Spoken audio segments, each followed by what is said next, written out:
tonight's talk is consciousness, creativity, and the brain. And if you have a golf ball-sized consciousness, when you read a book, you'll have a golf ball-sized understanding. When you look out, a golf ball-sized awareness. And when you wake up in the morning, a golf ball-sized wakefulness. But if you could expand that consciousness, then you read the book, more understanding. You look out, more awareness.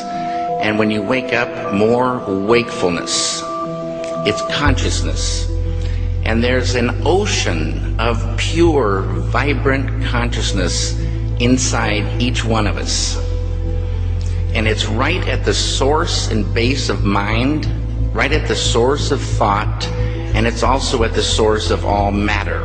There is no matter as such.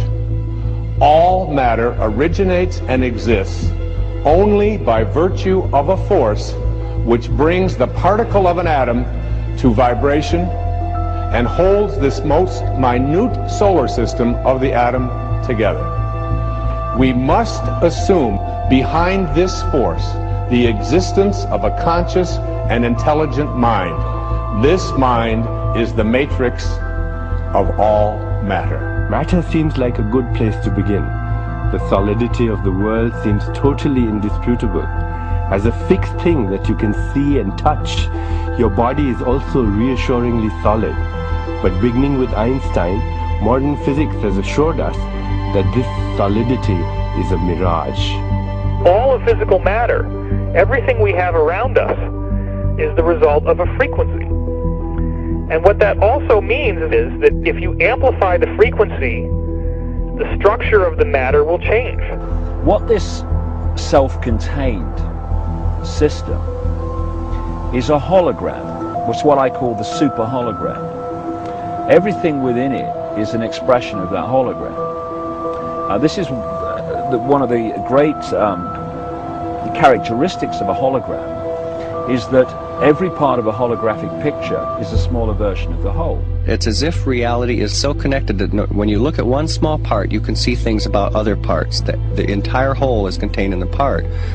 And in a sense, you can't divide reality up because we're cutting up a hologram. We can't find where one particle is because it's always a reflection of all particles.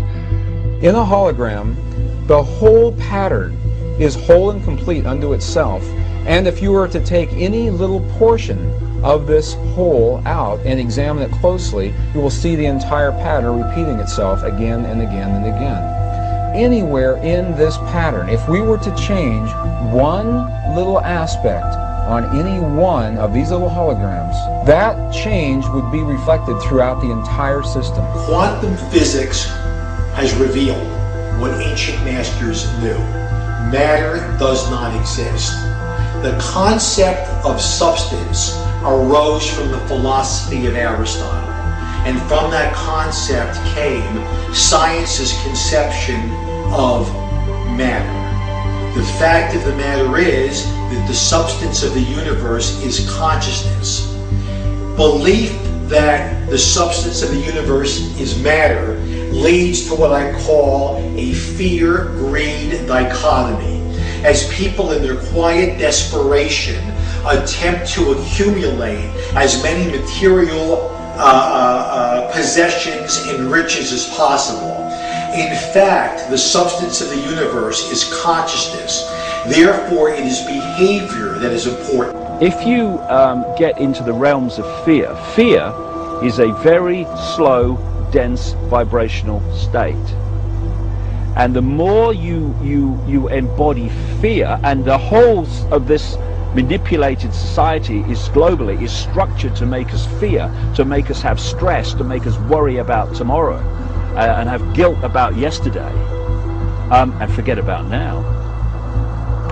It brings us into a slow vibrating dense state. We should be very careful about what we believe about the future. The more you attach to a belief system, the more, if reality is holographic, you're helping create it by believing it. And you know, the great clairvoyant Edgar Cayce said that our every thought, that reality is built out of thought, and our every thought starts to build reality, and we're like, every thought is like a spider, we're like spider spinning web, and that web starts to build and build. Information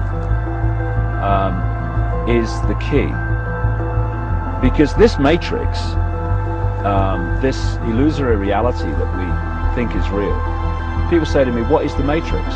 Answer, it's information. Information creates fractals. As information flow increases, the number of fractals, mathematically speaking, increase. This was demonstrated by a mathematician named Theodore Gordon. Fractals are unpredictable functions, so things are becoming more and more unpredictable. When you start getting into fractals and chaos theory, when you look at it in terms of a society, this is where it starts to cross over into the so-called Illuminati or the negative elite, the world leaders with their philosophy of order out of chaos.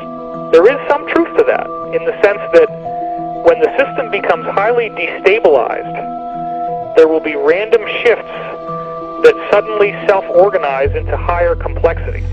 At the subatomic level, reality behaves in accordance with the expectation of the observer, or the measurer, the scientist. Why is that remarkable? Because everything in the universe is composed of those subatomic particles. These atoms are particles that are whirling at lightning speeds around huge empty spaces, and the particles aren't material objects. They are fluctuations of energy and information in a huge void of energy and information. And what the science now is showing is that when you can change the field that the atom is in, you change the atom. And we're made of those atoms. So when we have feelings in our hearts, we're changing the field that connects the stuff everything is made of, and we literally are altering our physical reality. Once you establish the reality we live in, and the nature of what the physical body is, it's a biological computer, and the nature of what we are, which is consciousness, and then you start, as I have, looking at the way this world is structured and how it works and why they do this and why they do that, it suddenly brings into crystal clarity why the world is structured as it is. Because, you know, people look through their eyes and they think this is the world, but it isn't. It's a tiny, tiny frequency range within an infinite energy field of infinite frequency ranges.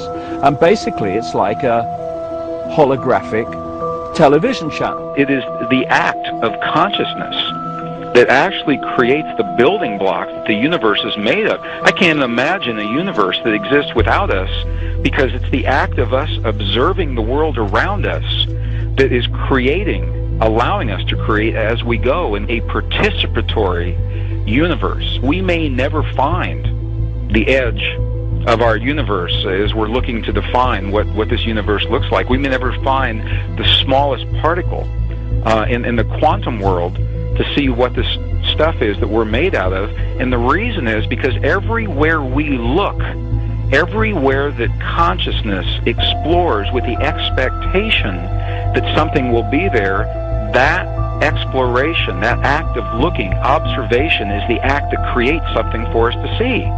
That we are actually building this universe as we go. Consciousness is the programming language of the universe. We are consciousness conductors. That's what we do. That's who we are. Consciousness comes through us. It emanates from us. We are the creators.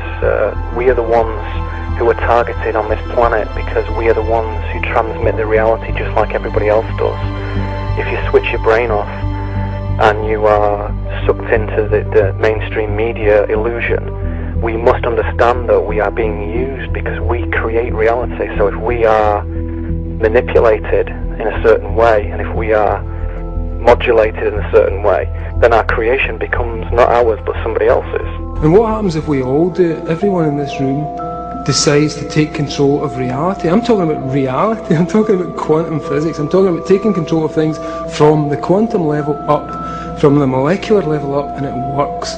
One of the things we're actually dealing with is as I say, some kind of operating system that can be hacked using words. The world is like a ride at an amusement park, and when you choose to go on it, you think it's real, because that's how powerful our minds are. And the ride goes up and down and round and round. It has thrills and chills, and it's very brightly colored, and it's very loud, and it's fun for a while. Some people have been on the ride for a long time, and they begin to question, is this real or is this just a ride?